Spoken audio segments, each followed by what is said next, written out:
एक बार फिर स्वागत है। आज संडे था, इसीलिए हम आज आपको करंट अफेयर जो आपका नई मैगजीन आई है घटनासार की, उसको करवाने वाले हैं। इससे पहले हमने लगभग 350 क्वेश्चन आपको किससे एमसीक्यू फॉर्म में करवा दिया है। जाके वो नीचे डिस्क्रिप्शन बॉक्स में लिंक दिया गया है, उसको कर लीजिए। ठीक है, यहाँ पर हम जो थ्योरी का पार्ट दिया रहता है, जैसे यहाँ पर राष्ट्रीय, अंतर्राष्ट्रीय, इकोनॉमिक सेक्शन सब कुछ दिया रहता है, तो आज हम राष्ट्रीय घटनाओं से जितने भी क्वेश्चन आपके एमसीक्यू टाइप में बनेंगे, यहाँ पर एक ही स्किल लूँगा, दोनों स्किल नहीं लूँगा। सिर्फ आपको यहाँ पर बता रहा हूँ किस तरह से आपको मैं आज पढ़ाने वाला हूँ। ठीक है, ऐसा आपको पूरे यूट्यूब पे कोई नहीं पढ़ाएगा। ठीक है, देखिए यहाँ पर जैसे राष्ट्रीय घटनाएं पर 18वीं लोकसभा से आपका जो क्वेश्चन बनेगा यहाँ पर वो वही है। ठीक है, जो यहाँ पर आपको थ्योरी के फॉर्म में दिया गया है, हमने इसको किस फॉर्म में कन्वर्ट कर दिया है, इसको हमने क्वेश्चन आंसर के फॉर्म में, एमसीक्यू टाइप फॉर्म में कन्वर्ट कर दिया है। ऐसा हमने इसलिए किया है क्योंकि हो सकता है आपके पास मैगजीन हो, आप मैगजीन पढ़ चुके हों, तो इस क्वेश्चन को आप अटेम्प्ट करिए।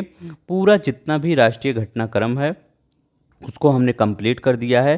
ठीक है, एक एक क्वेश्चन, एक एक लाइन को हमने क्वेश्चन आंसर के फॉर्म में कन्वर्ट किया है। तो चलते हैं, हम शुरू करते हैं। इस वीडियो को मैं पहले ही ला देता, लेकिन किसी मतलब बच्चे ने कमेंट किया था, सर जो ये थ्योरी का पार्ट है इसका भी क्वेश्चन आंसर बना दीजिए, क्योंकि हमने जो घटनासार का वन लाइनर है उसका एमसीक्यू में बना दिया था, आपका वीडियो अपलोड कर दिया था आपके चैनल पर। ठीक है, इसी चैनल पर। अब इसका आपको जो ये थ्योरी का पार्ट है इसका भी चलते हैं, कर लेते हैं। ठीक है, इससे पहले अब हम राष्ट्रीय करेंगे, अंतर्राष्ट्रीय करेंगे। आज शाम तक हो सकता है या कल सुबह तक एक थ्योरी का भी वीडियो आ जाए। ठीक है, तो चलते हैं, हम शुरू करते हैं। शुरू करने से पहले आपसे एक रिक्वेस्ट है, क्योंकि इसमें हमको ये जो आपको एमसीक्यू टाइप में वीडियो आता है, इसको बनाने में हमको काफ़ी समय लगता है। लगभग 3 से 4 घंटा हमारा एक ही बार में चला जाता है। ठीक है, तो प्लीज़ आपसे रिक्वेस्ट है, अगर आपको अच्छा लगेगा प्लीज़ चैनल को सब्सक्राइब कर दीजिएगा, वीडियो को लाइक कर दीजिएगा। सिर्फ इतना ही रिक्वेस्ट है। ठीक है, हम पूरा आपको घटनासार एमसीक्यू फॉर्म में करवा देंगे। आपका एक टेस्ट भी हो जाएगा और आपका रिवीजन भी हो जाएगा। तो चलते हैं, हम शुरू करते हैं पहले क्वेश्चन से। क्या कह रहा है हमारा पहला क्वेश्चन? फर्स्ट क्वेश्चन हमारा कह रहा है, नरेंद्र मोदी ने 18वीं लोकसभा चुनाव के बाद किस तारीख को प्रधानमंत्री पद की शपथ ली? अब देखिए, आपको यहाँ पर क्या याद करना है, 18वीं लोकसभा थी, या कौन सी लोकसभा थी? 18वीं लोकसभा चुनाव था जो अभी था।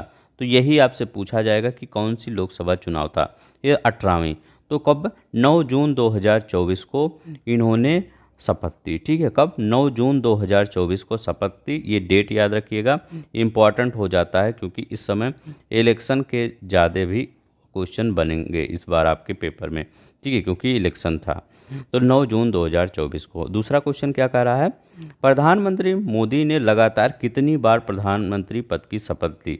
तो प्रधानमंत्री मोदी जी तीसरी बार लगातार प्रधानमंत्री की शपथ ली। इससे पहले तीसरी बार लगातार प्रधानमंत्री की शपथ पंडित जवाहरलाल नेहरू जी ने ली थी। तो 3 बार, ठीक है, लगातार 3 बार मोदी जी ने। अब देखिए यहाँ पर क्या करा है, सब कुछ आपको वही मिलेगा घटनासार में जो है। ठीक है, सिर्फ एमसीक्यू फॉर्म में। अब देखिए, मोदी से पहले कौन से नेता लगातार 3 बार प्रधानमंत्री पद पर रह शपथ ली थी? तो मोदी से पहले लगातार 3 बार कौन से प्रधानमंत्री शपथ लिए थे? तो अभी हमने बताया पंडित जवाहरलाल नेहरू।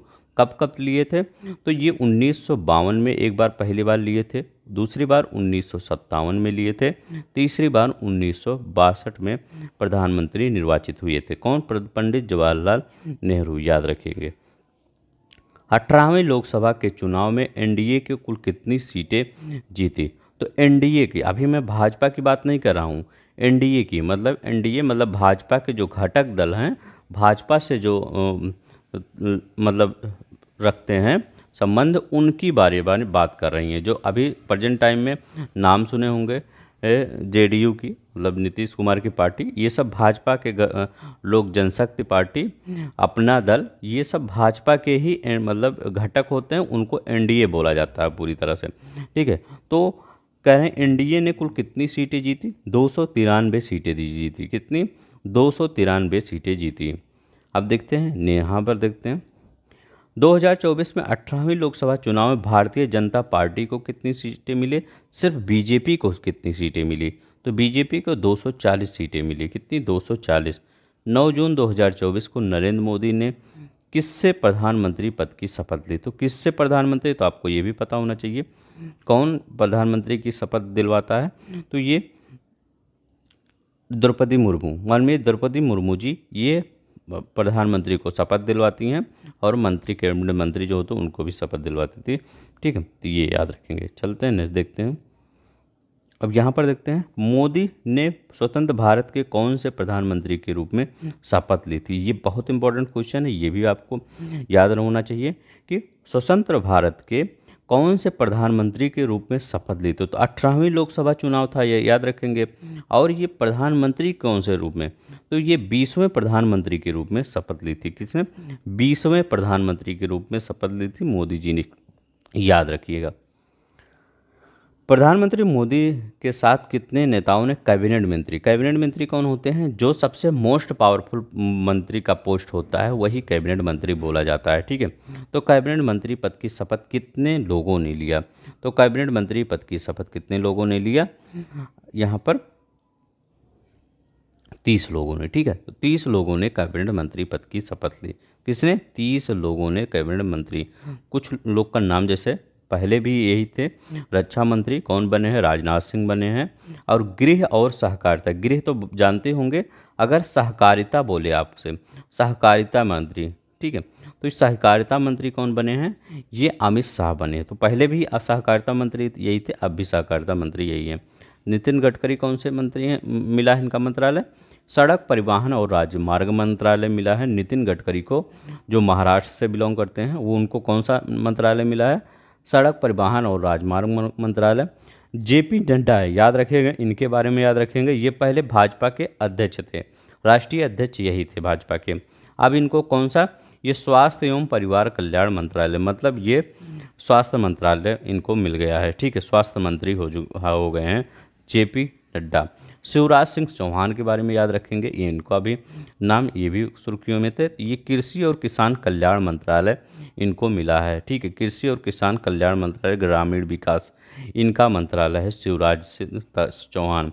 निर्मला सीतारमण, इनको कौन सा मंत्रालय मिला है, तो निर्मला सीतारमण को वित्त और कॉर्पोरेट मंत्रालय मिला है। विदेश मंत्रालय एस जयशंकर, लगभग जो पिछले वाले आपके मंत्री थे वही यही इस बार भी हैं। ठीक है, तो ये सब याद रखिएगा। शिक्षा मंत्रालय याद रखिएगा, धर्मेंद्र प्रधान को मिला है। ठीक है, जो आपसे रिलेटेड है। अब यहाँ पर देखते हैं, प्रधानमंत्री मोदी के शपथ ग्रहण समारोह में निम्नलिखित में से किसे आमंत्रित नहीं किया गया था। शेख हसीना को आमंत्रित किया गया था, श्रीलंका के प्रधानमंत्री रनिल विक्रमसिंघे।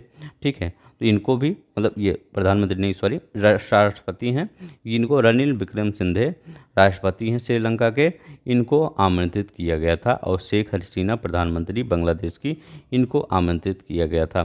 प्रविंद जगन्नाथ, ये क्या है, मॉरिशस के प्रधानमंत्री हैं। प्रविंद जगन्नाथ का कौन है, मॉरिशस के प्रधानमंत्री हैं। ठीक है, मॉरिशस के प्रधानमंत्री, ठीक है, प्रधानमंत्री हैं ये प्रविंद जगन्नाथ, इनको भी आमंत्रित किया गया था। 3 लोग आमंत्रित ये किया गए थे। और एक लोग को और देखिए, कौन, सेशल्स के उपराष्ट्रपति, सेशल्स के उपराष्ट्रपति कौन है, अहमद अफीक, अहमद अफीक, अहमद अफीक। ये सेशल्स के जो राष्ट्रपति अहमद अफीक हैं, इनको भी आमंत्रित किया गया था। एक लोग को नाम और याद रखिए, हो सकता है आपको दिमाग में ना आए, मोहम्मद मुअज्जू। ठीक है, जो भारत से थोड़ा सा पंगा ले रहे हैं, पंगा मतलब थोड़ा सा अच्छा रिलेशन नहीं बना के चल रहे हैं भारत के साथ। तो वो कौन है, मालदीव के राष्ट्रपति मोहम्मद मुअज्जू, याद रखेंगे, मोहम्मद मुअज्जू। ठीक है, मोहम्मद मुअज्जू ये भी आपके इसमें थे। ठीक है, और कौन थे, नेपाल के प्रधानमंत्री पुष्प कुमार कमल दाहाल प्रचंड जिनको बोला जाता है। तो इतने लोग मोदी के ग्रहण शपथ ग्रहण, मतलब भारत के आसपास के जो कंट्री, छोटे छोटे देश थे, वो सबके यहाँ पर प्रमुख थे। ठीक है, तो याद रखेंगे। इमरान खान नहीं थे, इमरान खान तो जेल में हैं। ठीक है, प्रधानमंत्री मोदी में कितनी महिला मंत्री हैं, तो प्रधानमंत्री कि मतलब मोदी मंत्रिमंडल में कितनी महिला मंत्री हैं। तो मोदी मंत्रिमंडल में 7 महिला मंत्री हैं। कितनी? 7 महिला मंत्री। ये बहुत बार क्वेश्चन पूछ लिया जाता है, ये याद रखेंगे। अब देखिए, मोदी 3.0 में कितने मंत्री अन्य पिछड़ा वर्ग से हैं? ओबीसी से कितने मंत्री आते हैं? ठीक है, तो ओबीसी से कितने मंत्री आते हैं? तो अन्य पिछड़ा वर्ग से 27 मंत्री हैं। याद रखेंगे, 27 मंत्री अन्य पिछड़ा वर्ग। कैसे याद रखेंगे? 27% आरक्षण किसको मिलता है? ओबीसी कम्युनिटी को मिलता है, तो ऐसे याद रख लीजिए 27। ठीक है। मोदी मंत्रिमंडल में अनुसूचित जनजाति के कितने मंत्री हैं? अनुसूचित जनजाति के, एससी की बात करें, ठीक है, एससी से कितने? तो ये 10 एससी से हैं। ठीक है, आपके सब घटनासार में दिया गया है। ठीक है, ये 10 इससे। अगर मैं पूछूं एसटी के, अनुसूचित जनजाति से कितने? ये अनुसूचित जाति से हैं। अनुसूचित जनजाति से 5 मंत्री हैं। ठीक है, 5 मंत्री अनुसूचित जनजाति से बने हैं। ठीक है, अब देखिए नेक्स्ट देखते हैं।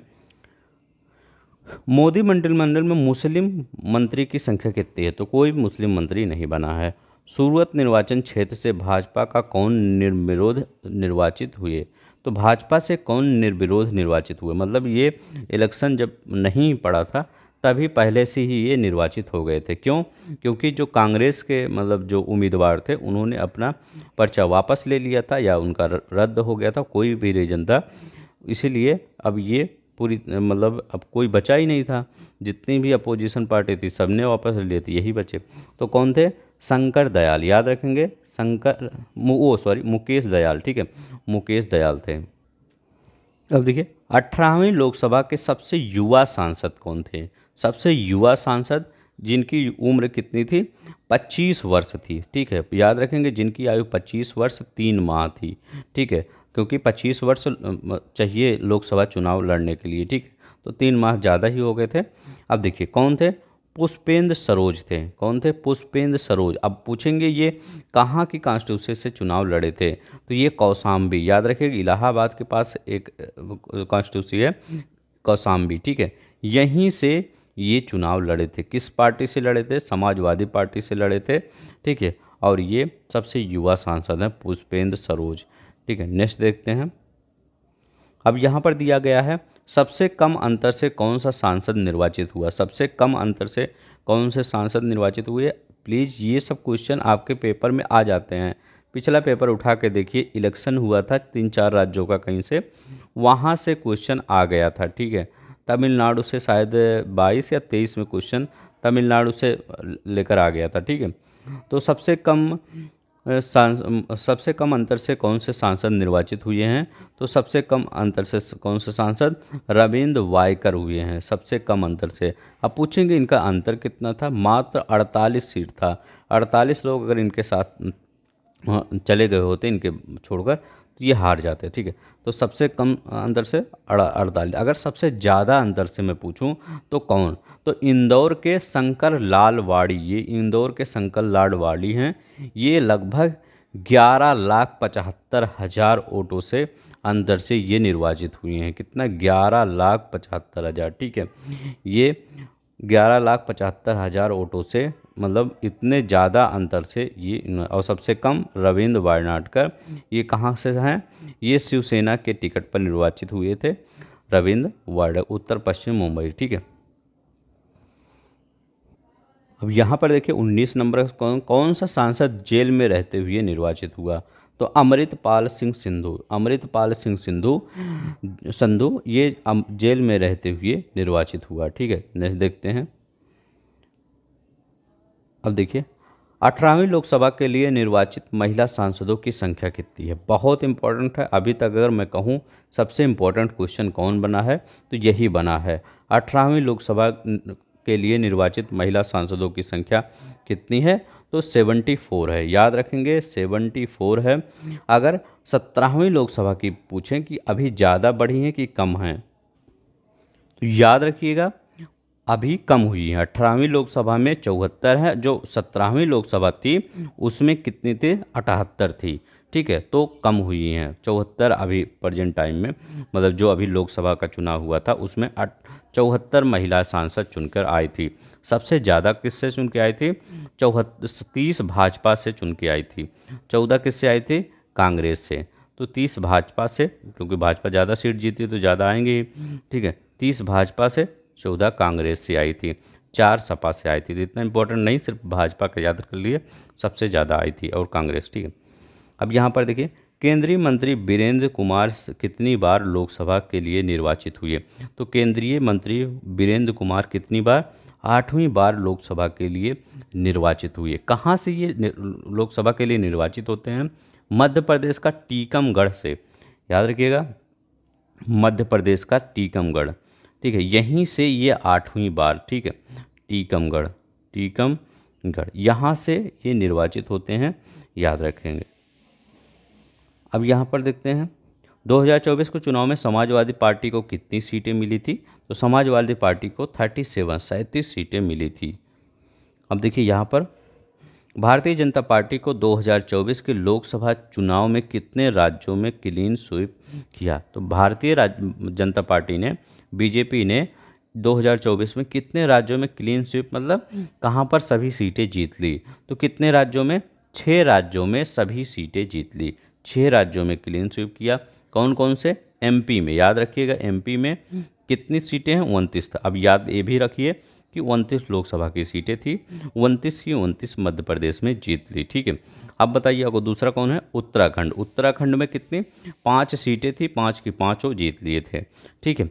इसके बाद कौन सा? हिमाचल प्रदेश, पहाड़ी एरिया, ठीक है, ऊपर हिमाचल प्रदेश, उत्तराखंड ऊपर पहाड़ी एरिया है हिमालय के, तो ये हिमाचल प्रदेश, यहाँ पर 4 सीटें थी, चारों भाजपा ने जीत लिया था।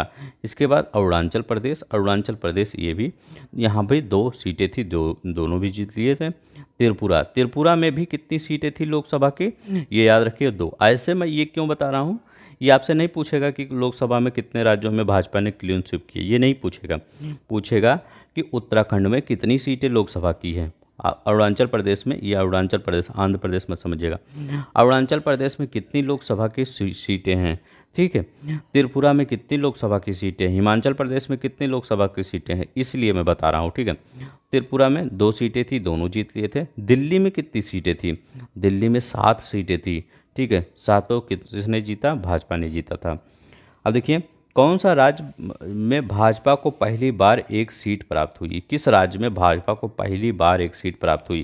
तो यहाँ पर हमने ऑप्शन ही उसी तरह लिया था ताकि आप कंफ्यूज हो सकता है आप केरल लगाएं, हो सकता है तमिलनाडु लगाएं, लेकिन तमिलनाडु में उम्मीद थी भाजपा जीतेगी, लेकिन ऐसा नहीं हुआ। केरल में ही इस बार क्या हुआ, भाजपा को एक सीट मिल गई, पहली बार एक सीट केरल में भाजपा को मिली। केरला में, याद रखेंगे, केरला में, तमिलनाडु मत लगाइएगा वहाँ पर।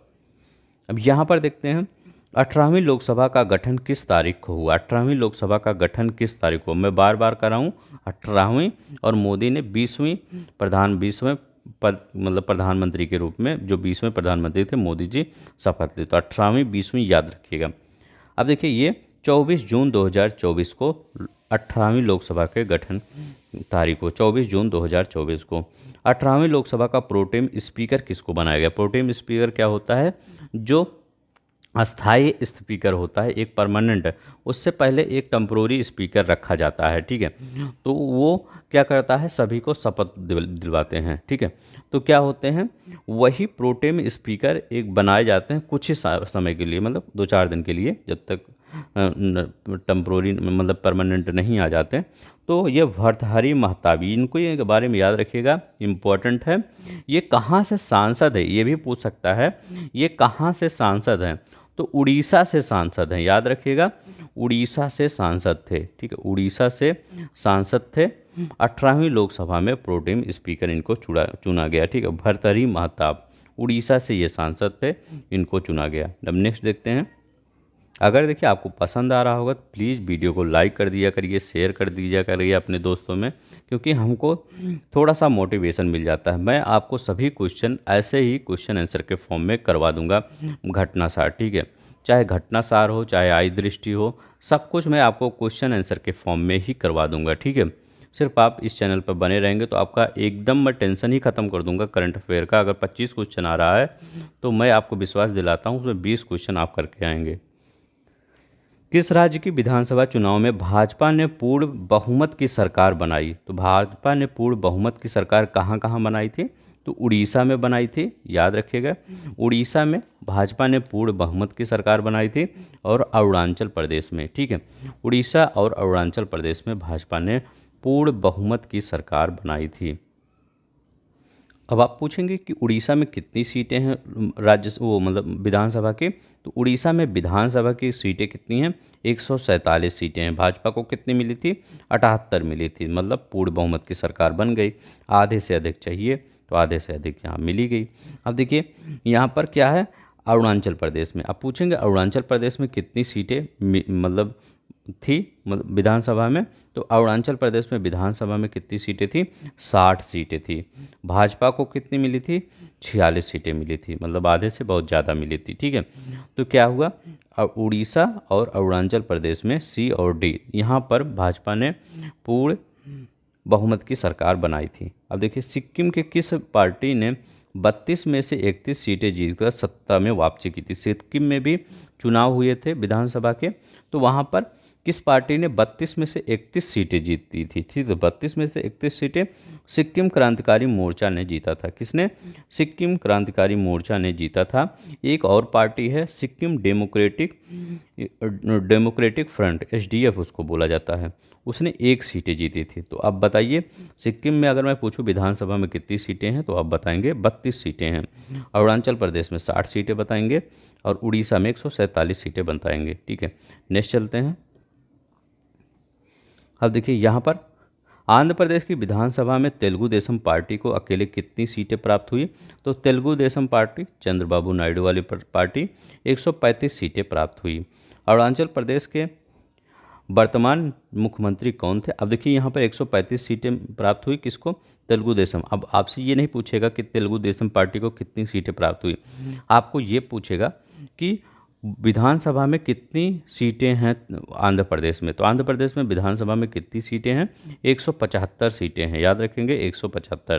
तो अभी मैंने अरुणाचल प्रदेश में कितना बताया, 60 बताया, और हमने सिक्किम में कितना बताया, 32 बताया, और हमने कहाँ पर बताया, और कहाँ पे बताया, एक अरुणाचल प्रदेश में बताया, एक सिक्किम में बताया, और एक उड़ीसा में बताया। तो उड़ीसा में कितनी है, 147 सीटें उड़ीसा में, ठीक है, 147 सीटें उड़ीसा में, और आंध्र प्रदेश में 175 सीटें, ठीक है। अब देखिए अरुणाचल प्रदेश के निवर्तमान मुख्यमंत्री जो अभी मुख्यमंत्री निर्वाचित हुए थे, तीसरी बार ये पेमा खांडू निर्वाचित हुए। कौन, पेमा खांडू। नेक्स्ट देखते हैं। अब देखिए यहाँ पर अरुणाचल प्रदेश में 2024 में विधानसभा चुनाव में भाजपा ने कितने उम्मीदवार निर्विरोध जीते, तो भाजपा के कितने उम्मीदवार निर्विरोध जीते, तो अरुणाचल प्रदेश विधानसभा में भाजपा के 10 उम्मीदवार जो थे वो निर्विरोध जीते। कितने, निर्विरोध, मतलब उनका कोई विरोधी ही नहीं था, ठीक है।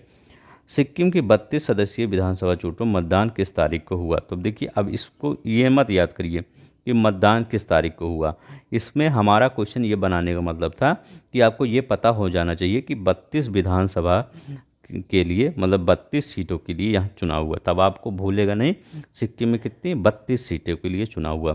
तो ये मतलब पूछ रहा है किस तारीख को चुनाव हुआ, तो किस तारीख को चुनाव हुआ, 29 अप्रैल 2024 को चुनाव हुआ, ठीक है। अब देखिए यहाँ पर 2024 को चुनाव में सिक्किम क्रांतिकारी मोर्चा एसकेएम को कितनी सीटें मिली, 31 सीटें मिली थी। सिक्किम डेमोक्रेटिक फ्रंट को चुनाव में कितनी सीटें मिली थी, तो 1 सीटें मिली थी, ठीक है।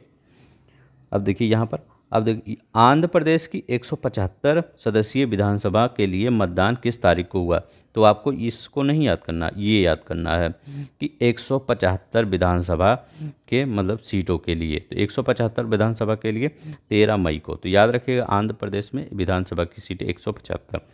जनसेना पार्टी को कितनी सीटें प्राप्त हुई, 21 सीटें जनसेना पार्टी को प्राप्त हुई। वायसराय कांग्रेस पार्टी को कितनी सीटें, 11 सीटें वायसराय कांग्रेस पार्टी को प्राप्त हुई। उड़ीसा की 147 सदस्यीय विधानसभा चुनाव के लिए कितने चरणों में मतदान हुए, तो अब ये आपको इम्पोर्टेंट नहीं है 4 चरणों में, इम्पोर्टेंट ये है कि कितने विधानसभा सीटें थे। तो अभी अगर हम जो केंद्र वाला इलेक्शन लोकसभा था उसको 7 चरणों में हुआ था, और ये कितनी, उड़ीसा वाला 4 चरणों में हुआ था, ठीक है। अब यहाँ पर देखते हैं उड़ीसा में पहली बार भाजपा की सरकार किसके नेतृत्व में बनी? उड़ीसा में पहली बार भाजपा की सरकार, क्योंकि 24 साल से किसका शासन था? बीजू जनता दल का शासन था, लेकिन अभी भाजपा बनी है। ठीक है, किसके? तो मोहन चरण मांझी के नेतृत्व में। किसके? मोहन चरण मांझी के नेतृत्व में। उड़ीसा के नए मुख्यमंत्री की पद की शपथ किसने दिलवाई? राज्यपाल रघुबर दास ने इनकी शपथ दिलवाई। ठीक है, राज्यपाल कौन थे? रघुबर दास। अब देखिए यहाँ पर उड़ीसा में मोहन चरण मांझी के नेतृत्व वाली सरकार में कितने उप मुख्यमंत्री ने शपथ ली? तो 2 उप मुख्यमंत्री ने शपथ ली। अब देखिए यहाँ पर पटनागढ़ के विधायक जिन्होंने उप मुख्यमंत्री पद की शपथ ली, उनका नाम क्या था? तो दो लोग थे जो उप मुख्यमंत्री पद की शपथ ली। एक थे केबी सिंह, एक पार्वती परिदा थी। तो पटनागढ़ से केबी सिंह थे, एक पार्वती परिदा भी थी। तो ये भी आपके कहाँ से?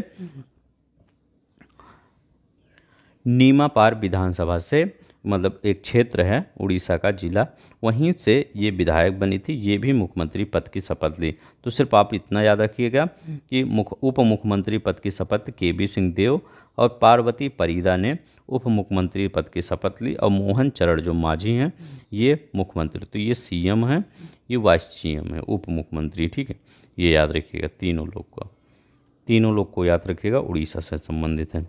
शेख हसीना की भारत यात्रा कब हुई? तो शेख हसीना की भारत यात्रा कब हुई? तो 21 से 22 जून के बीच भारत आई थी। ठीक है, 21 से 22 जून के बीच। नेक्स्ट देखते हैं, शेख हसीना और प्रधानमंत्री मोदी के बीच द्विपक्षीय वार्ता कहाँ हुई? ठीक है, तो ये बताइए। इससे पहले एक क्वेश्चन हमने आपको नहीं बताया था, जैसे आंध्र प्रदेश में चंद्रबाबू नायडू सीएम बने थे। ठीक है, और वहाँ पर अरुणाचल प्रदेश में पेमा खांडू बने थे, मोहन मांझी यहाँ से बने थे, उड़ीसा से। ठीक है, और अगर आपसे मैं पूछूं सिक्किम में भी बताया था ना, सिक्किम में कौन मुख्यमंत्री बने थे वर्तमान में? तो वो प्रेम सिंह तमांग। याद रखेंगे, हो सकता है पूछ ले, प्रेम सिंह तमांग। मैं सोचता हूँ कुछ ना आपका छूटे। ठीक है, प्रेम सिंह तमांग ये निर्वर्तमान मुख्यमंत्री कहाँ के बने हैं? ये सिक्किम के बने हैं। किस पार्टी थे? SKM, सिक्किम क्रांतिकारी मोर्चा से थे। भारत और बांग्लादेश के बीच कितने समझौते पर हस्ताक्षर हुए? तो भारत और बांग्लादेश, हाँ ये वाला बताइए। शेख हसीना और प्रधानमंत्री मोदी द्विपक्षीय वार्ता कहाँ? तो हैदराबाद हाउस। हैदराबाद में नहीं है, ये नई दिल्ली में है हैदराबाद हाउस, यहीं पर दोनों लोग के बीच वार्ता हुई। भारत और बांग्लादेश के बीच कितने समझौते पर हस्ताक्षर हुए? 10 समझौते पर हस्ताक्षर हुए। ठीक है, तो कितने? 10 समझौते पर हस्ताक्षर हुए। नेक्स्ट देखते हैं 46, कौन सी नई ट्रेन सेवा की घोषणा की गई? मतलब दोनों देशों के बीच कौन सी नई ट्रेन की घोषणा की गई? राजशाही और कोलकाता के बीच। ठीक है, राजशाही और कोलकाता के बीच नई ट्रेन की घोषणा की गई। बांग्लादेश किस क्षेत्र में भारत का नया सहायक उच्चायोग खोलेगा? किस क्षेत्र में भारत का नया सहायक उच्चायोग खोलेगा? तो रंगपुर में। ठीक है, रंगपुर में खोलेगा। नेक्स्ट देखते हैं, अब देखिए यहाँ पर कोझिकोड को आधिकारिक रूप से भारत का पहला यूनेस्को साहित्य शहर कब घोषित किया गया? अब देखिए यहाँ पर ये नहीं पूछेगा कब घोषित किया गया, यहाँ पूछेगा किस शहर को आधिकारिक रूप से भारत का पहला यूनेस्को साहित्य शहर घोषित किया गया। ठीक है, तो किसको घोषित किया गया? कोझिकोड को। कोझिकोड कहाँ? केरला में है। इसको पहला साहित्य शहर घोषित किया गया। तो ये याद रखिएगा, कब? 23 जून 2024 को। ठीक है, अब देखिए इसी के बारे में और क्वेश्चन बना है, 2-3 क्वेश्चन देख लेते हैं। कोझिकोड को यूनेस्को की क्रिएटिव सिटीज नेटवर्क की साहित्य श्रेणी में सब शामिल किया गया था।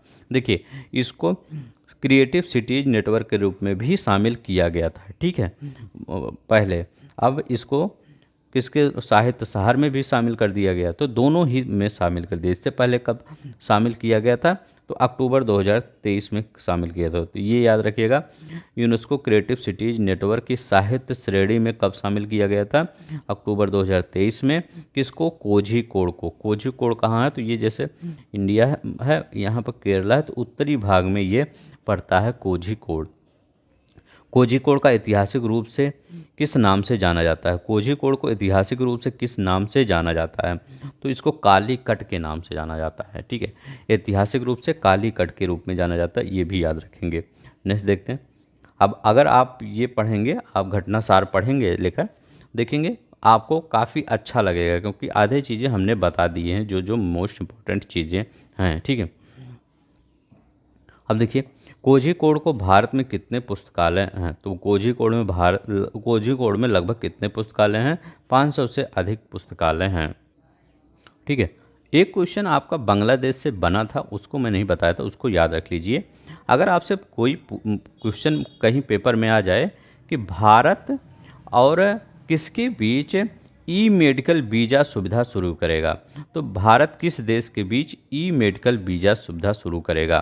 तो जो बांग्लादेश से इलाज करने भारत आते हैं उनके लिए ई मेडिकल वीज़ा, तो भारत और बांग्लादेश के बीच ई मेडिकल वीज़ा की शुरुआत की जाएगी। वो क्वेश्चन याद रखिएगा, हो सकता है कहीं पूछ ले कि किस देश के साथ ई मेडिकल वीज़ा की शुरुआत की जाएगी, तो भारत और बांग्लादेश के बीच। ठीक है, तो यहाँ 500। कोझिकोड को 2012 में किस टैग से सम्मानित किया गया था? तो 2012 में इसको मूर्तियों का शहर कहा गया था। इसको मूर्तियों का शहर कहा गया था। नेक्स्ट देखते हैं। अब देखते हैं यहाँ पर लोक परीक्षा अधिनियम। देखिए अनुचित साधन रोकथाम अधिनियम 2024 कब लागू किया गया था? ये देखिए मतलब जो परीक्षा में धांधली नकल होता है ये सब के लिए, तो ये कब लागू किया गया था? ये 21 जून 2024 को लागू किया गया था। इस कानून को राष्ट्रपति की मंजूरी कब मिली थी? तो राष्ट्रपति को मंजूरी 12 फरवरी 2024 को मिली थी। अब इसमें होता क्या क्या था? देखिए इसमें दो चीज़ें हैं। इस अधिनियम के तहत अनुचित साधनों का प्रयोग करने पर अधिकतम कितनी सज़ा? देखिए दो चीज़ें होती हैं। एक, जैसे पेपर में कोई स्टूडेंट बैठने जा रहा है, मतलब वो स्टूडेंट नहीं होगा, मैं उसकी बात कर रहा हूँ जो विदाउट मेहनत करके जाता है। ठीक है, तो वो सिर्फ नकल के सहारे, वो स्टूडेंट नहीं होता, वो उनका गिरोह ही होता है। ठीक है, अब क्या होता है, वो जो अनुचित साधन अगर कोई लेके जा रहा है तो उसमें अलग सज़ा है, अगर किसी गिरोह का है तो उसकी अलग सज़ा है। अब यहाँ का रहा अनुचित साधन अगर पकड़ा गया, मान लीजिए कोई मोबाइल पकड़ी गई, कोई कैलकुलेटर पकड़ा गया, कुछ पकड़ा गया, तो कितने साल की सज़ा होगी? लगभग 3 से 5 साल की। अधिकतम पूछा है तो अधिकतम 5 साल की सज़ा होगी। अब देखिए यहाँ पर सार्वजनिक परीक्षा में अनुचित साधनों का प्रयोग करने पर न्यूनतम कितनी सज़ा हो सकती है? देखिए न्यूनतम कितनी सज़ा? न्यूनतम 3 साल, अधिकतम 5 साल। ये अनुचित साधन है। ठीक है, अगर कोई मोबाइल कैलकुलेटर ये सब लेकर जाता है तो ये 3 साल। अब देखिए दो क्वेश्चन यहाँ बनता है। अब देखिए यहाँ पर क्या बन रहा है, इस अधिनियम के तहत संगठित अपराध में शामिल लोगों पर न्यूनतम कितना? अब एक गिरोह होता है, नकलची गिरोह पकड़ा नहीं जाता। देखते हैं जब पेपर कोई होता है, जब गिरोह पकड़ा जाता है तो 4-5 लोग पुलिस स्टेशन में पीछे खड़े रहते हैं, सीट के मतलब जो पुलिस स्टेशन वहीं पर खड़े रहते हैं, उनको मतलब अपने चेहरे पे मास्क उस्क लगाए। ठीक, वो गिरोह, उनके लिए ज़्यादा सज़ा है। उनके अगर गिरोह पकड़ा जाता तो उनके लिए 10 साल की सज़ा है। ठीक है, अगर एक कोई स्टूडेंट लेके जा रहा है उसके लिए 3 से 5 साल की सज़ा है, लेकिन अगर गिरोह पकड़ा जाता तो उसके लिए 10 साल की है। और ये सज़ा के साथ पैसा भी ज़्यादा होता है। देखिए अगर यहाँ पर कोई स्टूडेंट पकड़ा गया कैलकुलेटर ले जाते हुए या मोबाइल ले, तो उसको 10 लाख रुपए तक जुर्माना लगाया जा सकता है। लेकिन अगर कोई गिरोह पकड़ा गया तो उसको 1 करोड़ रुपए देना पड़ेगा। संगठित अपराध देखिए इसको, तो ये अब संगठित मतलब एक गिरोह का पूरा संगठन ही है, तो उसको 1 करोड़ रुपए तक उस पर जुर्माना होगा। ठीक है, अब देखिए यहाँ पर भुज के स्मृति वन भूकंप स्मारक संग्रहालय को यूनेस्को के किस पुरस्कार में तीसरा स्थान मिला है? तो प्रिक्स वर्सल्स में इसको तीसरा स्थान मिला है। इसमें प्रिक्स वर्सल्स में तीसरा। भुज के स्मृति वन भूकंप स्मारक संग्रहालय को किस श्रेणी में दुनिया के 7 सबसे खूबसूरत संग्रहालयों में शामिल किया गया है? तो भूकंप स्मारक संग्रहालय में शामिल किया गया है, इसमें भूकंप स्मारक संग्रहालय में। नेक्स्ट देखते हैं। अब यहाँ पर देखते हैं भारत की सबसे बड़ी जलवायु घड़ी कहाँ स्थापित की गई है? भारत की सबसे बड़ी जलवायु घड़ी, तो ये नई दिल्ली में रफ़ी मार्ग है। ठीक है, वहीं पर रफ़ी मार्ग CSIR, याद रखिएगा CSIR मुख्यालय भवन में भारत की सबसे बड़ी जलवायु घड़ी स्थापित की गई है, रफ़ी मार्ग CSIR भवन में। ठीक है, नई दिल्ली में। भारत की जलवायु घड़ी का मुख्य उद्देश्य क्या है? शून्य उत्सर्जन तक पहुंचने के लिए समय बिंदु की गिनती करना, यही उद्देश्य है। नेक्स्ट देखते हैं यहाँ पर भुज के स्मृति वन भूकंप संग्रहालय को यूनेस्को के प्रिक्स वर्सल्स पुरस्कार में कौन से स्थान पर रखा गया? तो तीसरे स्थान पर रखा गया था। ठीक है, नेक्स्ट देखते हैं करें भारत की जलवायु घड़ी का उद्घाटन किस दिन किया गया था? तो भारत की जलवायु घड़ी का उद्घाटन ये नहीं पूछा जाएगा किस दिन किया गया था, तो याद रखिए 23 अप्रैल 2024 को किया गया था। कहाँ पर? रफ़ी मार्ग, नई दिल्ली, CSR मुख्यालय भवन में किया गया था। ठीक है, ये अब देखिए विश्व के सबसे ऊंचे रेलवे पुल का परीक्षण किस तारीख को सफलतापूर्वक किया गया? तो विश्व के सबसे ऊंचे रेलवे पुल का सफल परीक्षण किस तारीख को? 20 जून 2024 को किया गया। कहाँ पर है ये? कश्मीर में है, याद रखिएगा ये कहाँ पर है? कश्मीर में है, इम्पोर्टेंट है। ठीक है, किस नदी पर है? तो चिनाब नदी पर है। ठीक है, चिनाब नदी पर। यहाँ पर देखते हैं नेक्स्ट, अब यहाँ पर कश्मीर घाटी को शेष भारत से रेल लिंक द्वारा जोड़ने वाले किस खंड पर मेमू ट्रेन का सफल परीक्षण किया गया? मतलब किस खंड पर मेमू ट्रेन का सफल परीक्षण किया गया, मतलब वो कितने दूरी पर है? तो कितने? 46 किलोमीटर। जम्मू कश्मीर के रियासी जिले में स्थित पुल की ऊंचाई चिनाब नदी तल से कितनी मीटर की है? तो कितनी मीटर की है? 359 मीटर। 359 मीटर की तल से चिनाब तल से ऊंचाई है। देखिए कितनी मीटर ऊंची है। ठीक है, यहाँ पर देखिए तिरुवनंतपुरम अंतर्राष्ट्रीय हवाई अड्डा किस मान्यता को प्राप्त करने वाला भारत का पहला हवाई अड्डा बन गया है? तो किस हवाई मान्यता को प्राप्त किया? Zero waste to landfill. ठीक है, यह ZWL zero waste to landfill मान्यता को प्राप्त करने वाला पहला हवाई अड्डा बन गया है। ठीक है, नेक्स्ट देखते हैं तिरुवनंतपुरम अंतर्राष्ट्रीय हवाई अड्डे ने किस संस्था से जीरो वेस्ट टू लैंडफिल मान्यता प्राप्त की? तो किस संस्था से? भारतीय उद्योग परिसंघ। ठीक है, इसी से CII से प्राप्त की। ठीक है, तिरुवनंतपुरम अंतर्राष्ट्रीय हवाई अड्डा ने लैंडफिल में कितने % कचरे का उपयोग किया है? तो कितने % करें कचरे का उपयोग लैंडफिल में कितने % कचरे का उपयोग किया है? तो 99.50% कचरे का उपयोग किया है। 70 नंबर का क्वेश्चन देखते हैं तिरुवनंतपुरम अंतर्राष्ट्रीय हवाई अड्डे की अपशिष्ट प्रबंधन प्रणाली किस मानक प्रणाली का पालन करती है? तो किस मानक प्रणाली का? तो ये 14,001/2015 इसी प्रणाली का पालन करती है, ISO। ठीक है, ISO ये मानक प्रणाली होता है। ठीक है, DD किसान चैनल ने, ये दोनों क्वेश्चन इंपॉर्टेंट है, DD किसान चैनल ने अपनी 9वीं वर्षगांठ पर किस प्रकार के एंकर की पेशकश की? तो AI एंकर की। हर जगह AI चल रहा है तो DD किसान ने कहा हम क्यों पीछे रहें, तो इन्होंने भी AI एंकर की शुरुआत की। अब उस AI एंकर का नाम क्या है? DD किसान चैनल के AI एंकर का नाम क्या है? तो DD किसान चैनल के AI एंकर का क्या नाम है? तो उसका नाम है कृषि और भूमि। ठीक है, कृषि और भूमि। ये देखिए नेक्स्ट देखते हैं 73 नंबर का क्वेश्चन DD किसान चैनल ने AI एंकर की लॉन्चिंग के माध्यम से किस क्षेत्र के लिए अपनी प्रतिबद्धता को रेखांकित किया है? तो ये किसान वाला है तो कृषि वाला ही होगा।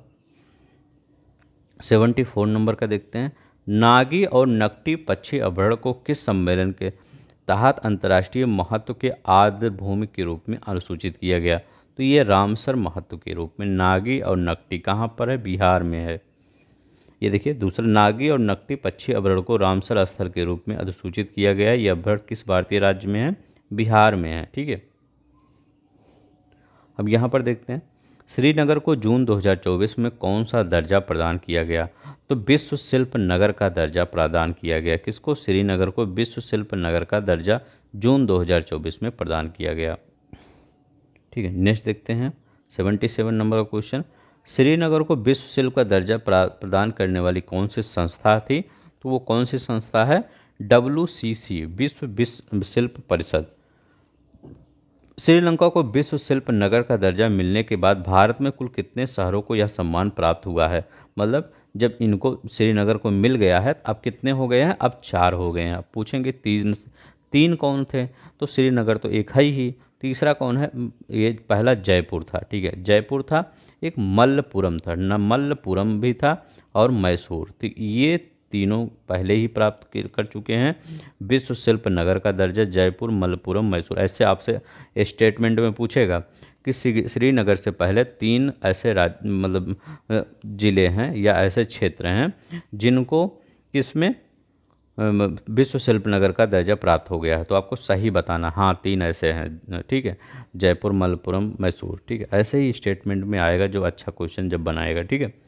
अब यहाँ पर देखते हैं, किस समारोह में रामचरितमानस पंचतत्व सहृदय लोक लोचन को यूनेस्को की विश्व स्मृति रजिस्टर में शामिल किया गया? तो वो पहले ये याद रखिएगा, किन किन को, रामचरितमानस, पंचतंत्र और सहृदय लोचन को यूनेस्को की विश्व स्मृति रजिस्टर में शामिल किया गया एशिया के और प्रशांत की यूनेस्को विश्व स्मृति की 10वीं आम सभा में, ठीक है। सुल्ताना का सपना किस लेखक द्वारा रचित है और किस श्रेणी में शामिल किया गया है? तो रुकये हुसैन, नारीवाद का काल्पनिक उपन्यास, इसी ये किस श्रेणी में, नारीवाद का काल्पनिक उपन्यास, और किस लेखक के द्वारा, रुकया हुसैन के द्वारा ये रचित है, ठीक है। नेक्स्ट देखते हैं, यहाँ पर विश्व स्मृति रजिस्टर में शामिल की गई प्रमुख कृतियों में से कौन सा लेखक पंचतंत्र का लेखक है? तो कौन सी पुस्तक पंचतंत्र का लेखक है?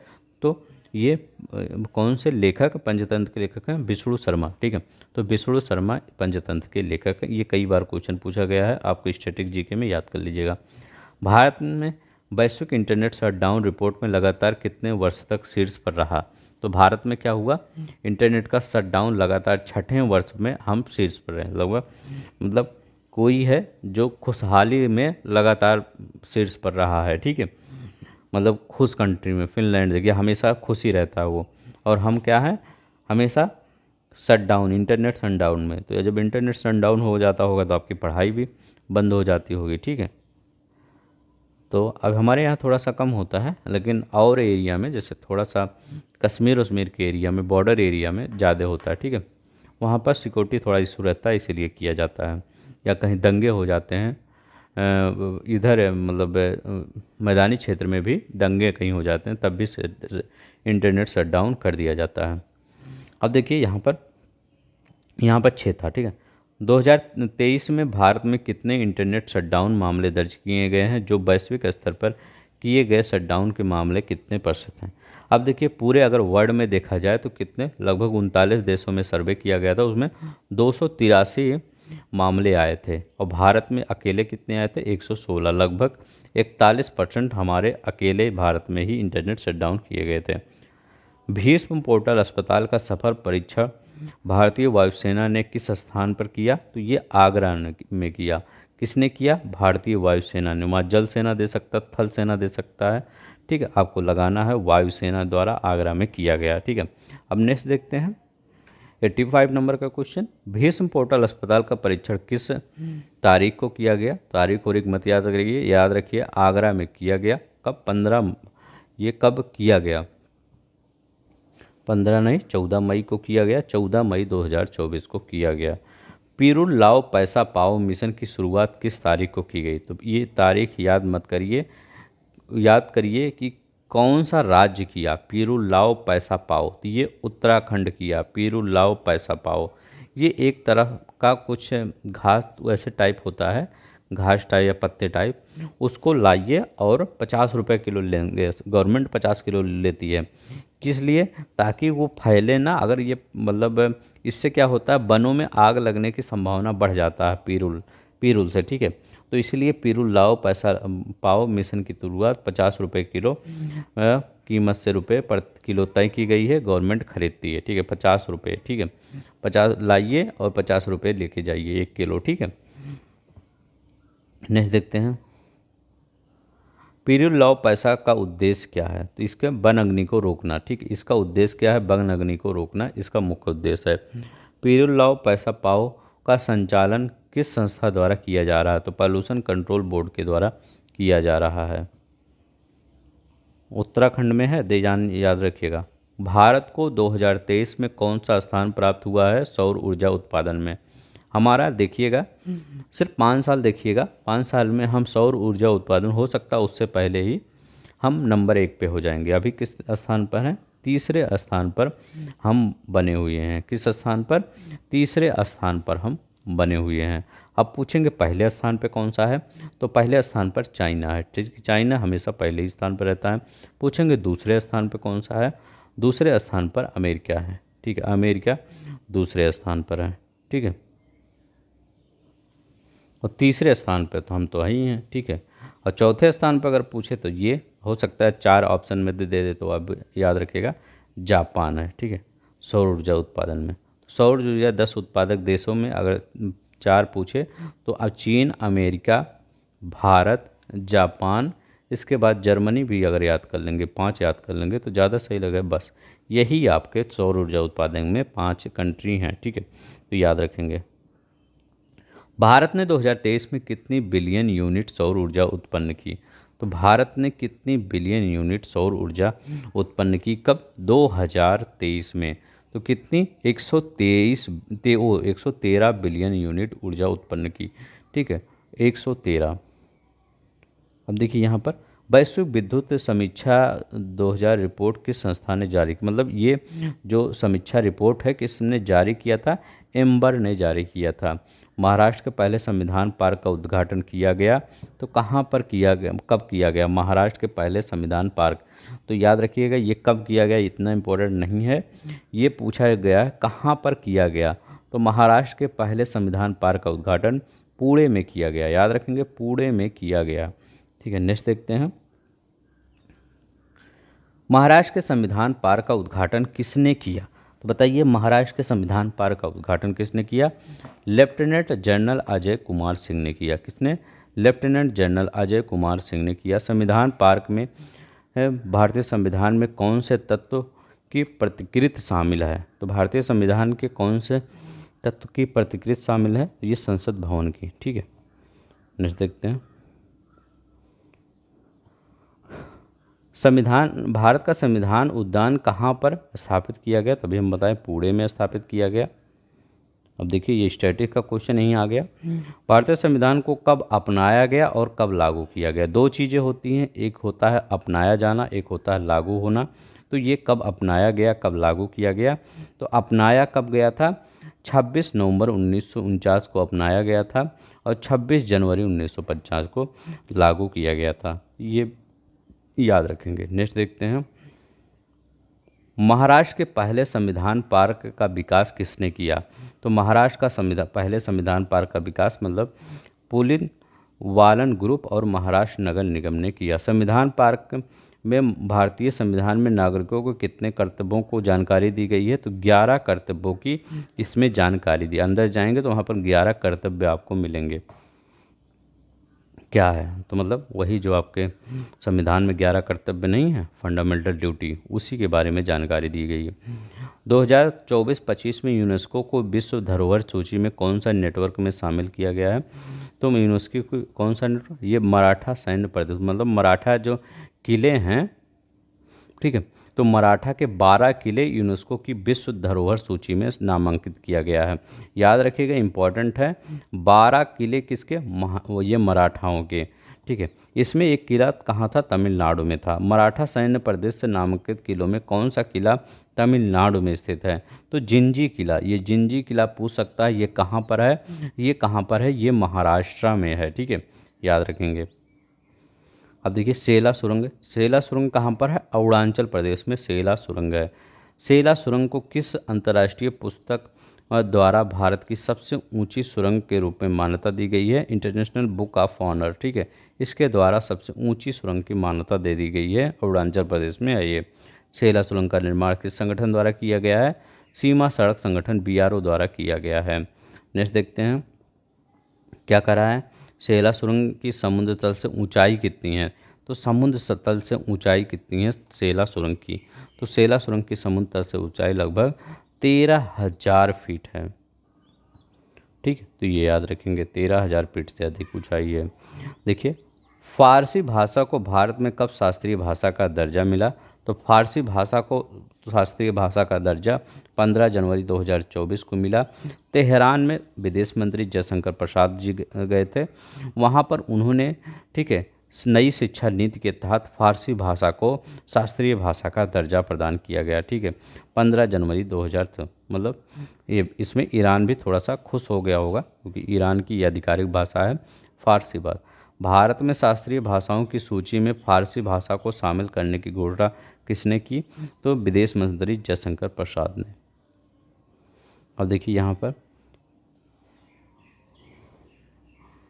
एक मिनट, हाँ, भारत के सबसे पहले शास्त्रीय भाषा का दर्जा किसे मिला? तो भारत में सबसे पहले अगर शास्त्रीय भाषा का दर्जा देखा जाए तो तमिल को मिला।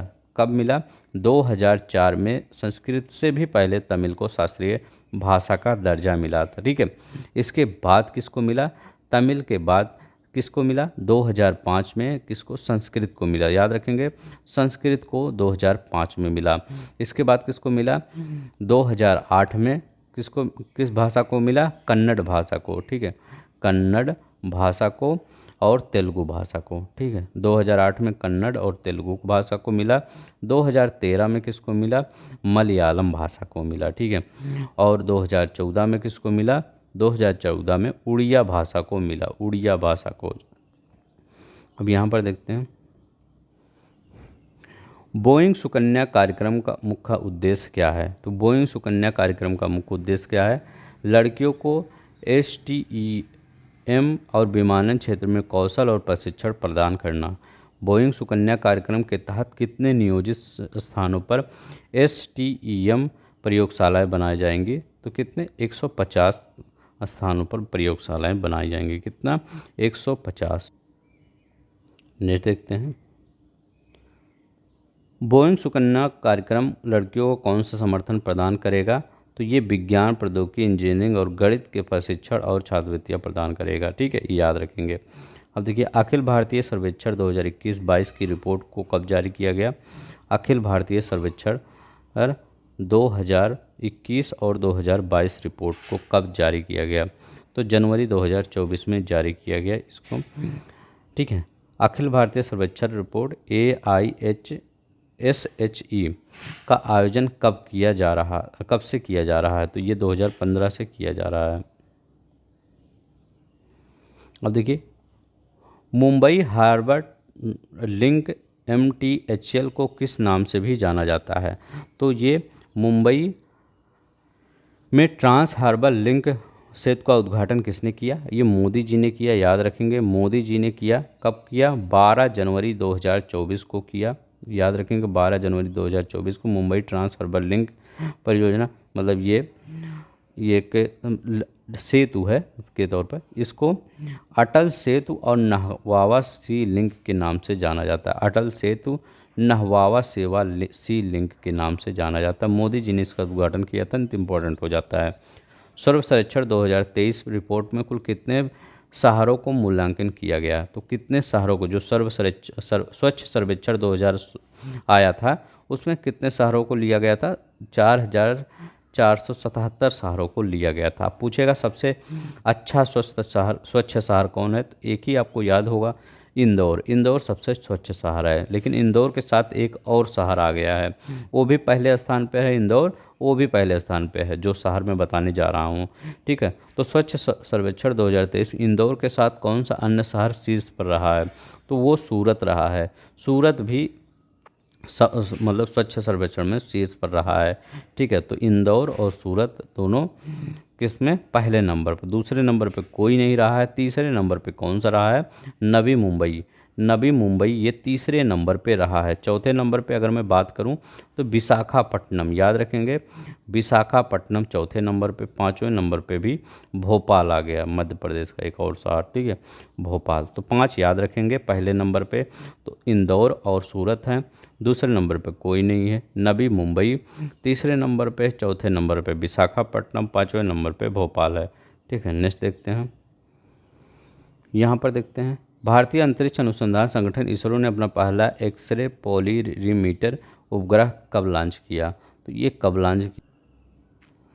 तो ये लॉन्च किया 1 जनवरी 2024 को। ठीक है, एक्सप्रो उपग्रह का प्रक्षेपण किस वाहन तो PSLV C58 के द्वारा किया गया। किसके? PSLV C58। अब देखिए ये कहाँ पर स्थापित हुआ, ये पृथ्वी के निचली कक्षा में लगभग 650 किलोमीटर ऊंचाई पर पृथ्वी की निचली कक्षा में स्थापित हुआ। तो एक्सपो उपग्रह का किस कक्षा में स्थापित हुआ, 650 मीटर की निचली कक्षा में। अब देखिए ये क्वेश्चन इंपॉर्टेंट बनता है, याद रखिएगा। वेटलैंड सिटी परमाणु योजना के लिए नामांकित भारत के 3 शहर कौन से हैं। तो भारत के 3 शहर कौन से हैं, तो वो शहर हैं इंदौर, भोपाल और उदयपुर। ठीक है, कौन है, इंदौर, भोपाल और राजस्थान का उदयपुर शहर ये शामिल है। ठीक है, याद रखेंगे। अमृत धरोहर पहल का उद्देश्य क्या है, तो रामसर साइटों के संरक्षण को मूल्य को बढ़ावा देना। ठीक है, रामसर साइटों के संरक्षण मूल्य को बढ़ावा देना इसका प्रमुख उद्देश्य है। अब देखिए यहाँ पर पार्वती काली सिंध चंबल लिंक परियोजना के लिए त्रिपक्षीय समझौता किस तारीख को हुआ। तो अब देखिए, आप देखिए ये तारीख मत याद करिए कब हुआ। ठीक है, 28 जनवरी 2024 को हुआ। लेकिन इस पर इम्पोर्टेंट क्या है, यहाँ पर पूछेगा पार्वती जो है और काली और सिंध। ठीक है, काली सिंध एक नदी है और एक चंबल, 3 नदी यहाँ पर, पार्वती, काली सिंध और चंबल, ये तीनों नदी किस राज्य से बिलोंग करती हैं। ठीक है, तो ये तीनों नदी मतलब जब ये त्रिपक्षीय समझौता हुआ तो वहाँ पर 3 राज्य तो आए होंगे। तो कौन कौन से राज्य, एक एमपी आए। ठीक है, एमपी आया यहाँ पर, दूसरा राजस्थान। ठीक है, याद रखिएगा, चंबल है तो राजस्थान रहेगा ही। ठीक है, राजस्थान। तीसरा कौन है, कौन, ये राजस्थान। तीसरा आपका स्टेट नहीं है, वो केंद्र ही है। तीसरा कौन है, केंद्र आया गजेंद्र सिंह शेखावत। याद रखेंगे, गजेंद्र सिंह शेखावत। तो 2 राज्य हैं और एक कौन है, एक आपका केंद्र है। तीनों लोग के बीच एक समझौता हुआ। इसमें जो ये पूरा परियोजना बनेगा, इसमें 90% जो पैसा होगा वो कौन सा देगा, केंद्र सरकार देंगी। गजेंद्र सिंह शेखावत जल शक्ति मंत्री थे। ठीक है, उस समय तो 90% जो पैसा है वो केंद्र सरकार देगी। ठीक है, याद रखेंगे। ये महाराष्ट्र और महाराष्ट्र नहीं, मध्य प्रदेश और राजस्थान के ज़िलों में सिंचाई के लिए लगभग और पेयजल सुविधा के लिए काफ़ी इम्पोर्टेंट ये परियोजना है, पार्वती काली सिंध चंबल लिंक परियोजना। ठीक है, याद रखेंगे, सिंचाई और पेयजल के लिए इम्पोर्टेंट है। मध्य प्रदेश के मुख्यमंत्री मोहन लाल यादव और राजस्थान के भजन लाल शर्मा और जल शक्ति मंत्री गजेंद्र सिंह शेखावत की उपस्थिति में नई दिल्ली में इस पर समझौता हुआ। ठीक है, तो याद रखेंगे, इम्पोर्टेंट थोड़ा बन जाता, ऐसे क्वेश्चन आ जाते हैं आपके पेपर में। ठीक है, ये बहुत इंपॉर्टेंट क्वेश्चन है, इसको आप तो रट ही लीजिएगा, कहीं भी क्वेश्चन आ सकता है। पूछा जाएगा पार्वती काली सिंध चंबल लिंक परियोजना की लागत कितनी है, तो इसकी लागत कितनी होगी। ठीक है, तो इसकी लागत लगभग 75,000 करोड़ रुपए होगी। ठीक है, 75,000 करोड़ रुपए। अब यहाँ पर देखते हैं पार्वती काली सिंध चंबल लिंक परियोजना का खर्च होने वाली राशि का कितना % केंद्र सरकार वहन करेगी। केंद्र सरकार कितना % वहन, 90%, 10% राज्य। ठीक है, लगभग तो पूरा केंद्र सरकार ही वहन कर रही है। पेंच टाइगर रिजर्व भारत का पहला डार्क स्काई कब बना, तो याद रखेंगे, पहला अगर पूछे भारत का डार्क स्काई पार्क कौन सा है, तो पेंच टाइगर रिजर्व। ठीक है, ये पूछ रहा है कब बना, तो ये जनवरी 2024 में बना। पेंच टाइगर रिजर्व किन 2 राज्यों में स्थित है, ये महाराष्ट्र और मध्य प्रदेश में स्थित है। कहाँ पर, महाराष्ट्र और मध्य प्रदेश में स्थित है। अब देखिए ये क्या है, पेंच टाइगर रिजर्व में स्थापित की गई रात्रि वेधशाला किस उद्देश्य के लिए है, तो रात्रि जो वेधशाला है किस उद्देश्य के लिए है, तो ये किस उद्देश्य के लिए है ये बताइए। तारा अवलोकन का। ठीक है, तारे का अवलोकन, स्टार का अवलोकन जो किया जाता है वही है। अब देखो, भारत का पहला डार्क स्काई संरक्षित क्षेत्र कहाँ स्थित है, तो ये पेंच टाइगर रिजर्व में, अभी हम बता रहे हैं। अब यहाँ पर देखते हैं, आईयूसीएन द्वारा हिमालयन वुल्फ का मूल्यांकन किस श्रेणी में किया गया। अब देखिए एक चीज़ आपको पता होगा कि ये डार्क स्काई पार्क क्यों बनाया जाता है। जो आर्टिफिशियल जो लाइट्स होती हैं उनके प्रभाव से ये जंगली जानवरों को मुक्त करने के लिए ये बनाया जाता है डार्क स्काई पार्क है, ठीक है। याद रखिएगा वहाँ पर जो आर्टिफिशियल जो लाइट होती है उनको मतलब हटा दिया जाता है, वहाँ पर कोई आर्टिफिशियल लाइट नहीं होता है, वो एकदम अंधेरे टाइप होता है, वो सिर्फ तारों की जो रोशनी होती है उसी से वहाँ पर वर्क होता है, इसीलिए डार्क स्काई पार्क बोला जाता है, ठीक है।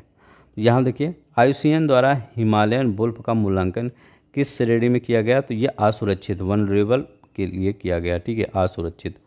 अब देखिए यहाँ पर हिमालयन वुल्फ की अनुमानित आबादी कितनी है, तो अनुमानित आबादी लगभग 2275 से 3792 है, ठीक है। हिमालयन वुल्फ को अन्य किस नाम से जाना जाता है, तिब्बती भेड़िया के नाम से जाना जाता है।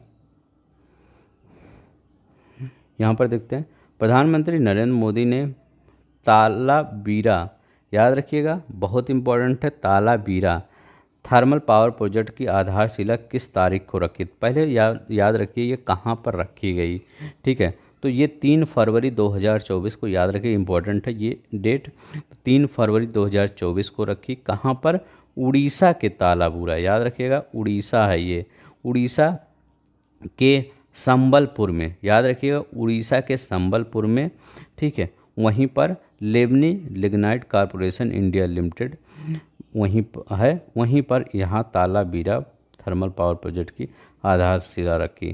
तालाबीरा थर्मल पावर प्रोजेक्ट की कुल क्षमता कितनी है, तो इसकी क्षमता 2400 मेगावाट की है, ठीक है। कितनी, 2400, मतलब 3 प्लांट हैं 800 का, ठीक है। तो 800 मेगावाट के, तो 2400 पूरा हो गया। तालाबीरा थर्मल प्रोजेक्ट किस राज्य में है, तो ये किस राज्य में है, संबलपुर उड़ीसा में है। महाराष्ट्र के सांगली जिले में स्थापित नए संरक्षण रिजर्व का नाम क्या है, तो ये महाराष्ट्र के सांगली जिले में स्थापित नए संरक्षण का नाम है अटपाड़ी संरक्षण रिजर्व। अटपाड़ी संरक्षण रिजर्व कहाँ स्थित है, तो ये सांगली जिले में स्थित है, महाराष्ट्र की, ठीक है, सांगली जिले में। अब तालाबीरा थर्मल पावर प्रोजेक्ट किस कंपनी द्वारा निर्मित किया गया है, तो इसको NLCIL द्वारा निर्मित किया गया है, ठीक है, याद रखिएगा। इसका फुल फॉर्म क्या होता है, Neyveli lignite corporation India limited, इसी के द्वारा मतलब निर्मित किया गया, बनाया गया है, तो ठीक है। इसी Neyveli lignite corporation India limited Talabira thermal power project पूछेगा कहाँ पर है, ये आपको मिलाने को दे देगा कि ये कहाँ पर है थर्मल पावर प्रोजेक्ट, ठीक है। उसी में नरौला दे देगा अपने उत्तर प्रदेश का, तालाबीरा दे देगा, तो आपको मिलाना होगा कि उड़ीसा में है, ठीक है, उड़ीसा के संबलपुर में है, ठीक है, उड़ीसा के संबलपुर में। नेक्स्ट देखते हैं, इस PDF को आप टेलीग्राम से ले लीजिएगा, ठीक है, और विद आंसर के साथ आपको वहाँ पर मिल जाएगा। डॉक्टर BR अम्बेडकर की सबसे ऊंची प्रतिमा का उद्घाटन किस तारीख को किया गया, तो ये किस तारीख को किया गया, तो डॉक्टर भीमराव अम्बेडकर की सबसे ऊंची प्रतिमा का अनावरण किस 19 जनवरी को किया गया। अब देखिए स्टैचू ऑफ, इसको क्या बोला गया, स्टैचू ऑफ सोशल जस्टिस। देखिए स्टैचू से क्वेश्चन बने हैं आपके पीछे प्रीवियस ईयर में बने हैं, तो आप याद कर लीजिए। इसकी कुल ऊंचाई कितनी है, तो इसकी कुल ऊंचाई कितनी है, 206 फीट है इसकी ऊंचाई। नेक्स्ट देखते हैं, स्टैचू ऑफ सोशल जस्टिस के निर्माण की लागत कितनी है, स्टैचू ऑफ सोशल जस्टिस के निर्माण की लागत कितनी है, 404.35 करोड़ रुपए है। स्टैचू ऑफ सोशल जस्टिस का प्रतिमा का निर्माण किस मूर्तिकार ने किया, तो राम सुतार, ठीक है, बहुत बड़े ये शिल्पकार हैं, इन्हें ने ही मूर्तिकार हैं, इन्होंने ही किया, ठीक है, तो राम सुतार। भारत के पहले ग्राफीन केंद्र की स्थापना किस स्थान पर की गई, तो भारत के पहले ग्राफीन केंद्र की स्थापना किस स्थान पर की गई, तो ये कहाँ पर की गई, ये त्रिशूर में की गई। याद रखिए केरल के त्रिशूल में, ये कहाँ पर है, केरल में है, ठीक है, याद रखिए केरल के त्रिशूल में की गई, ठीक है, पहले ग्राफीन केंद्र की घोषणा, ठीक है। अब यहाँ पर देखिए 143 में, भारत का पहला ग्राफीन केंद्र किस उद्देश्य से स्थापित किया जा रहा है? इलेक्ट्रॉनिक्स अनुसंधान, मतलब इलेक्ट्रॉनिक्स से संबंधित रिसर्च ये सब होंगे यहाँ पर। 144 नंबर देखते हैं, भारत और इटली के बीच प्रवासन और आवागमन समझौते को कब मंजूरी दी गई? तो भारत ये प्रवासन और आवागमन समझौते को कब मंजूरी गई? 27 दिसंबर 2023 को। तो याद इसमें ये रखिएगा, किस देश के बीच भारत और प्रवासन आवागमन के समझौते को मंजूरी दी? तो इटली के साथ।